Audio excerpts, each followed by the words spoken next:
আমি এখানে দুইটা কথা বলবো। একটা হচ্ছে যে প্রসব পরিকল্পনা সম্বন্ধে বলা, তাদের সাথে আলোচনা করা, কিন্তু সবচেয়ে বড় হলো মানে আমরা কাউন্সেলিং যেটা বলি, কিন্তু শেষ পর্যায়ে তারা সেই কাজটা করছে কিনা সেটা কিন্তু অত্যন্ত গুরুত্বপূর্ণ, এবং সেই পর্যায়ে আমরা পৌঁছাতে পারি না। আমরা হয়তো বলছি, কিন্তু তাই যদি হতো, মায়েরা যদি আমাদের কথা ঠিক মতোই শুনতেন পরিবার, তাহলে তো এই 4000 কিংবা 5000 মাতৃমৃত্যু হতো না, তাই না? আমরা ঠেকাতে পারতাম। আমরা যেমন বলছি যে বাসায় হসপিটালে ডেলিভারি করেন, যারা দক্ষ সেবাদানকারী তাদের কাছে করান, কিন্তু তা তো হচ্ছে না। জরুরি অবস্থার জন্য প্রস্তুতি, তো সেখানে যেটা আছে আমরা একদম হাতের আঙ্গুল 5টা দিয়ে বলি। নাম্বার 1, কোথায় ডেলিভারি করাবেন, কে ডেলিভারি করাবে, অবশ্যই মানে আপনি কোথায় যাবেন সেটা আমাকে আগে থেকে সিদ্ধান্ত না, সেটা নাম, ঠিকানা, যেতে কত দূর, কি বৃত্তান্ত, সে কথা একদম প্রথম থেকে, এবং এগুলো আমাদের পার্ট অফ অ্যান্টিনেটাল কাউন্সেলিং, এটা করানো হয়।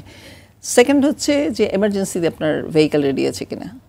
3 নাম্বার হলো যাবেন যে টাকা পয়সা, এবং আমরা জানি বাংলাদেশে out of pocket expenditure for emergency অত্যন্ত বেশি, এবং সেজন্য মানুষ একদম ভিটাবাড়ি বিক্রি করে একেবারে নিঃস্ব হয়ে যায়। তো সুতরাং সেই প্রস্তুতিটা আগে থেকেই থাকতে হবে এবং প্রথম থেকে থাকতে হবে। এবং ফাইনালি যেটা আমরা বলি সেটা হচ্ছে রক্ত, মানে স্বাস্থ্যবান লোকজন যেন আপনার পাশে থাকে, আপনার পরিবারেই। গ্রুপ যদি মিলে খুব ভালো কথা, গ্রুপ না বললে সেগুলো চেঞ্জ করে দেওয়া যাবে, কিন্তু এমার্জেন্সি প্রিপেয়ারনেসের জন্য এটা অত্যন্ত গুরুত্বপূর্ণ। সুতরাং এটা আমার সবার প্রতি আবেদন নিবেদন থাকবে যে এটা আমরা যেখানেই আছি, এবং এটা ইমপ্লিমেন্ট করার ব্যাপারে আমরা যেমন বলবো, যারা শোনার তারা শুনবেন, কিন্তু শুধু শুনবেন না, তারা করবেন।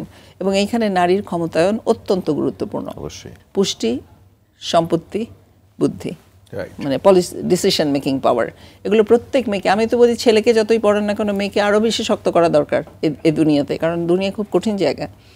তো এই জিনিসগুলো আসতে হবে যাতে আমাদের পরিবার, যে রুগী সে নিজে, এবং আমরা সবাই মিলে এমন একটা পরিবেশ তৈরি করি যে সেখানে নিরাপদ মাতৃত্ব সম্ভব। পুষ্টি, কিন্তু পুষ্টি বলতে কিন্তু শুধু খাবার বোঝায় না, ফ্রেশ এয়ার, তাই না, যথেষ্ট বিশ্রাম, এক্সারসাইজ, হাঁটাচলা করা, এগুলো কিন্তু সব পুষ্টির অংশ। সুতরাং আমরা বলবো যে আপনারা পুষ্টির দিকে খেয়াল রাখেন, কিন্তু অ্যাজ এ হোল মায়ের যত্ন, মায়ের ক্ষমতা, সময় মতো তাকে যেটা যখন দেওয়ার কথা সেটা দেওয়ার ব্যবস্থা করা।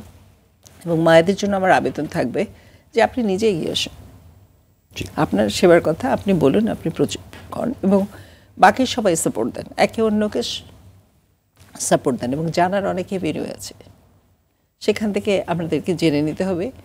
এবং অ্যান্টিনেটাল কেয়ার বা প্রসবের সময় যে সেবাটা, সেটা শুধুমাত্র প্রসবের সময় পর্যন্ত কিন্তু সীমিত নয়।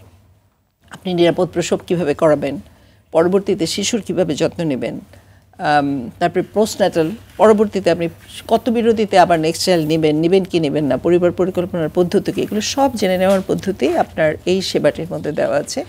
সুতরাং আমাদের আবেদন হলো জেনে নিন এবং সেই মতো চলুন। তো আপনারা সবাই ভালো থাকুন, আমরা চাই।